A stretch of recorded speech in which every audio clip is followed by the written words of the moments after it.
everyone! Welcome sa ating lesson ngayon sa Mathematics Quarter 2, Week 5, Day 1.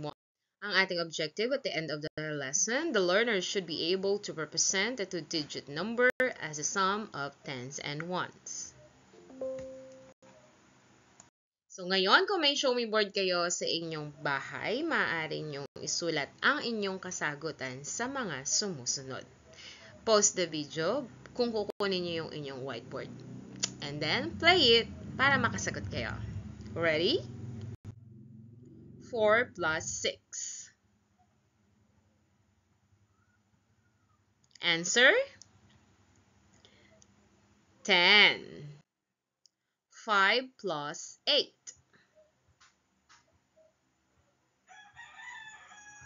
Answer? 13. Kung nahihirapan kayo magbilang at ginagamit nyo pa rin yung dalawa nyong kamay para pagsamahin yung 5 plus 8, ang technique dyan, yung isang number na mas malaki, ilalagay nyo sa isip nyo. Tapos, yung maliit na number, yun lang yung bibilangan nyo sa kamay. Example, 8 plus 5. Yung 8 nasa isip mo, then yung 5, yun yung nasa kamay mo lang. So, maguguhit ako dito ng 5. Kunwari, ito yung daliri natin. 1, 2, 3, 4, 5. So, mag-start tayo magbilang sa 8. Yung 8 nasa isip, then 8, 9, 10, 11, 12, 13. So, that is the easiest way on how you are going to solve this. 2 plus 9. O, 9 yung nasa isip, 2 yung nasa kamay. So, 9,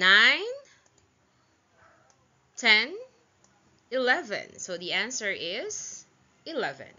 Next. 7 plus 7. So, kung alam niyo yung skip counting by 7, mabilis to. Okay? Kasi dalawang 7. So, kung hindi naman, so yung isang 7 nasa isip, yung isang 7 nasa kamay. So, let's start. So, we have 1, 2, 3, 4, 5, 6, 7. So, 7, 8, 9, 10, 11, 12, 13, 14. The answer is 14. Next, 4 plus 2. This is so easy. So, we have 2 here. And let's count. 4, 5, 6. The answer is 6. 5 plus 5. Oh, this is so easy. 5 plus 5 is equals to 10. Oh, remember that ha, para hindi na kayo magbibilang. You need to remember 5 plus 5 is equals to 10. So, meron tayong 5 daliri sa kabila at 5 daliri sa ating kabilang kamay. So, pag pinagsama yon 10. Unless meron kayong 6 na daliri sa kabilang kamay. No? Meron kasing mga ganon. Then next, 9 plus 5. So, dito tayo maguguhit sa 5 kasi ito yung mas maunting or mas maliit na number. Then, let's start counting dito sa 9. 9, 10, 11, 12, 13, 14. So, the answer, 14. Next, 8 plus 4. 8 plus 4. So, maguhit tayo din na ng 4. 1, 2, 3, 4. So, we have 8, 9, 10, 11, 12. So, the answer here is 12. Next, 6 plus 3. So, 1, 2, 3, 6. 6 yung nasa isip. Then, 6, 7, 8, 9. The answer is 9.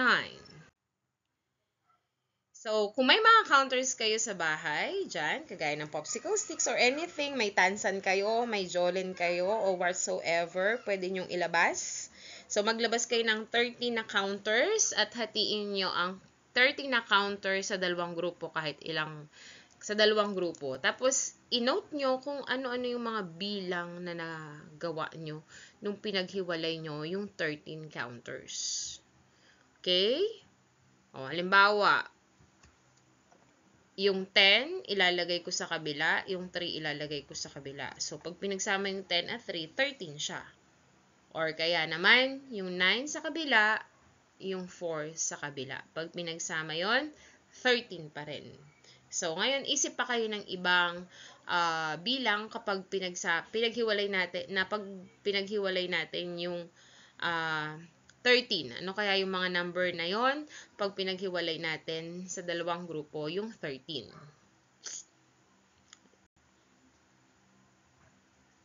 So, may naisip na ba kayo? So, let's try this. O, ganito yung isusulat nyo. Halimbawa, blank at blank, 13. O, ano kaya yung mga number na naisip nyo dyan?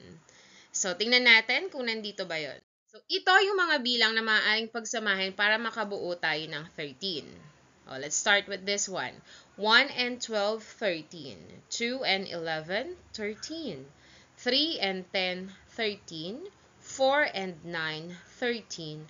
5 and 8, 13. 6 and 7, 13.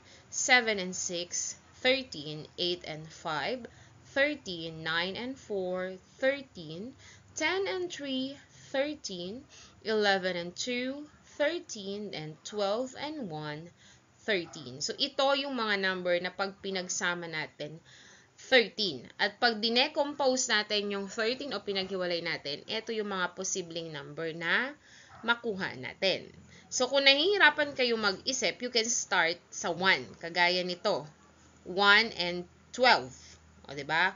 1 at saka 12. Tapos kung napapansin nyo, yung mga number na to dito, pataas. 1, 2, 3, 4, 5, 6, 7, 8, 9, 10, 11 hanggang 12. Then dito naman, pababa. 12, 11, 10, 9, 8, 7, 6, 5, 4, 3, 2, 1. Okay? So again, kung meron kasing mabibilis mag-isip, alam na nila. Pero yung sa mga nahihirapan, you can start sa 1.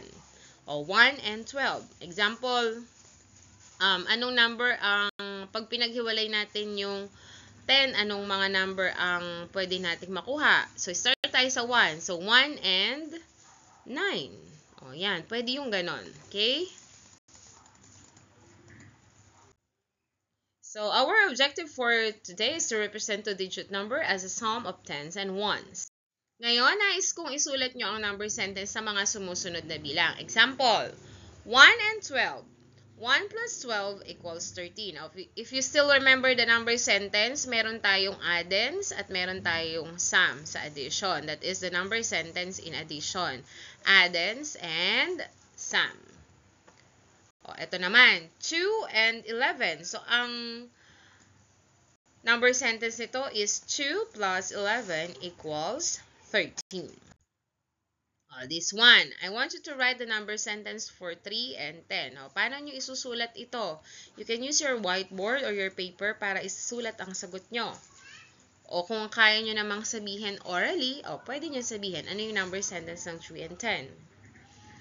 So, ang sagot nyo ba ay 3 plus 10 equals 13? So, kung ito ang sagot nyo, tama kayo. Next, 4 and 9. 4 and 9. Ano ang number sentence nito? Okay, so we have 4 plus 9 equals 13. So that is the number sentence. 4 plus 9 equals 13. Next, 5 and 8. 5 and 8. 5 and 8. So the number is, the number sentence is 5 plus 8 equals 13. Next, 6 and 7. What is the number sentence for this one? So, we have 6 plus 7 equals 13. So, ito yung addends, ito yung sum. Next, 7 and 6. What is the number sentence? So, it is 7 plus 6 equals 13. Next. So, ngayon, sabihin kung alin sa mga number sentence ang nagpapakita ng 13 bilang sum ng tens and ones ng 13. Alin dito kaya yung nagpapakita? Parang ito yung value ba? Value ng 13. Yun yung nagpapakita ng sum and tens, ng sum ng tens and ones ng 13. Alin kaya dito? So, sino sa inyo ang nakaisip ng 10 plus 3? So, ang 10 plus 3 ang bilang na nagpapakita ng tens at ones ng 13. Kasi, di ba, kapag babalikan natin yung pag-aaral natin sa value, ang value ng 1 dito ay 10, at ang value ng 3 dito ay 3. Kasi ang 1 ay nasa tens at ang 3 ay nasa ones. So, pag pinag-plus natin yan, 10 plus 3 is equals to 13. Yan. So, ito yung nagpapakita ng sum na tens at ones ng 13. This is the tens and this is the ones. So, pwede tayong gumamit ng counters upang ipakita yung number. So, ano nga ang tawag natin dito? So, we have 1 long. We have 1 long. Then, we have 3 units or the 3 ones. So, ito, kung natatandaan nyo, ang tawag natin dito ay long. So, yung longs, ang katumbas nito ay 1, 10. Bakit teacher walang S? Kasi kapag 1, hindi tayo naglalagay ng S at saka 0. So, maglalagay tayo ng S kapag 2, 3, 4, 5, 6, 7, 8, 9. Ganon din dito sa ones. Kapag 0 and 1, mawawala yung letter S. Pero pag 2, 3, 4, 5, 6, 7, 8, 9, mayroong S. So, ilang tens mayroon sa 13? So, we have 1. Isa lang yung tens natin dito. Ilang ones mayroon sa 13? So, we have 3. Tandaan na ang 110 and 3 ones ay kapareho ng 10 plus 3. Ibig kasing sabihin ng 110, isang 10. O, eto yun, isang 10. At ang isang 10 ay 10. And then, yung 3 ones, tatlong tigi-isa, di 3 siya. Okay? So, isulat ang number sentence ng tens at ones bilang sum ng 24. O, sige nga. Isulat ang number sentence ng tens at ones bilang sum ng 24. O, ano kaya ang sagot nyo? So, let us see. Ito ba ay 20 plus 4 equals 24? Kung yan ang sagot nyo, mahusay. So, sa 24, meron tayong 2 tens o dalawang 10. At yung dalawang 10 ay 20. Meron tayong 4 ones o 4 na tigi-isa at yung 4 na ones na yun ay 4. So, 20 plus 4 equals 24. Okay? So, yun yung katumbas sa number sentence upang makuha ang sum na 24.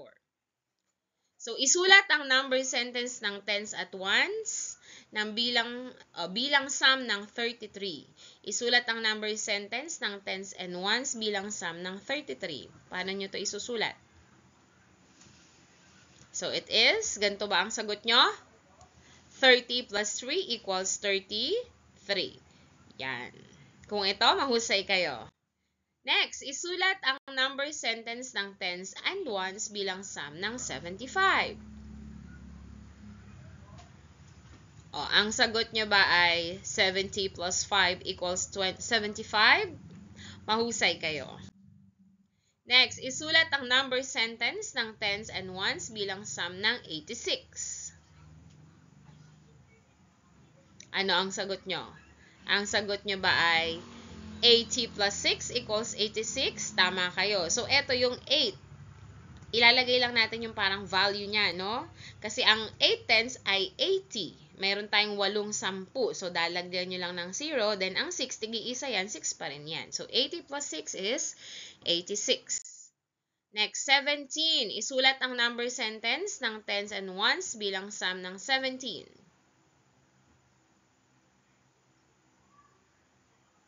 O, ang sagot nyo ba ay 10 plus 7 equals 17. So, kung ito ang sagot nyo, mahusay. Next, isulat naman kung ilan. O, makinig, iba na to ha. Isulat naman kung ilan ang tens ng 92. O, ilan bang tens meron daw ang 92? So, ang sagot dyan ay 9 tens. Ito o, may siyam na tens. Ilan naman ang ones ng 47? Ilan ang ones ng 47? So, we have 7 ones. Ito yun. Tandaan, di ba? Ito yung nasa ones. Ilan ang tens ng 83? 83. So, that is 8. 8 tens. Ilan ang ones ng 39? Ilan ang ones ng 39? So, the answer is 9 ones. Ilan ang ones ng 25? So, the ones is 5 ones. Ilan naman ang ones ng 51? Oh, that is only 1. 1 lang. Ito yung ones niya. Oh. Diba pagka 1 lang, walang S. Ilan ang ones ng 60? Oh, ito yun. 0, diba? 0, 1. Ilan ang tens ng 12? So, we only have 1. 1 10. So, ngayon, mag-focus sa bilang ng tens and ones sa bawat bilang at kung paano ito maisusulat bilang sum ng tens at ones. So, alalahanin nyo lang yung value niya. So, yun din yung sagot dun sa pagsulat natin ng sum ng ones and tens. So, example, 37 has 3 tens and 7 ones. So, bilang sum ng tens and ones, ito ay isinusulat na 37 is equals to 30 plus 7. So, ilang tens and ones ang mayroon sa 37? So, ang 37 ay may 3 tens and 7 ones. At yung 3 tens ay 30 at 7 ones ay 7 pa rin. Ano ang katumbas ng 3 tens? Kasasabi ko lang kanina, ito ay 3 sampu. Ang ibig sabihin ng 3 tens, 3 sampu. O, eto yun. We can use skip counting by 10. So, we have 10, 20, 30. Ang 3 sampu ay 30, kaya 30 ang katumbas ng 3 tens. Ano ang katumbas ng 7 ones? Ano ang katumbas ng 7 ones? O, syempre, ito ay 7 tig-iisa. 1, 2, 3, 4, 5, 6, 7. Ang 7 tig-iisa ay 7 pa rin. So, ito ay, yan, 7 ones. Now, let's answer this. So, write the following number as a sum of tens and ones. So, 93. How are we going to write this one? So, it is 90 plus 3 equals 93. Next, we have 64. So, the answer here is 60 plus 4 equals 64. Next, 27. So, how are you going to write this one? We have 20 plus 7 equals 27. O, tandaan nyo, lalagyan nyo lang to ng 0. Ito yung nasa tens eh. Next, 52. The answer is 50 plus 2 equals 52. Next, we have 88. So, the answer here is 80 plus 8 equals 88. Alright? So, ngayon, paano nyo isusulat ang 54 bilang sum ng tens and ones? So, this is how are you going to write it. 50 plus 4 equals 54. O, paano nyo nalalaman na ang 54 is equals to 50 plus 4? So, ang 50 ay may 5 tens at ang 5 tens ay 50, di ba? Nakatumbas ng 50 at ang 4 ones naman ay katumbas ng 4. So, I want you to answer this. Ayan. Write each number as a sum of tens and ones. So, write your answer in number 1. Then, I will tell the correct answer. So, 32, it is 30 plus, of course, 30 plus 2, and it is 32. Next, 41. So, 41 is 40 plus 1, and that is 41. 73. 70 plus 3 equals 73. 16. So, that is 10 plus 6 equals 16. And the last one is 84. So, we have 80 plus 4 equals 84. Alright, so I hope you understand our lesson for today. So madali lang to, no? Lalo na kung napakinggan nyo yung mga previous lesson natin. Iniiba lang yung tawag pero ganun pa rin naman ang sagot. So until next time!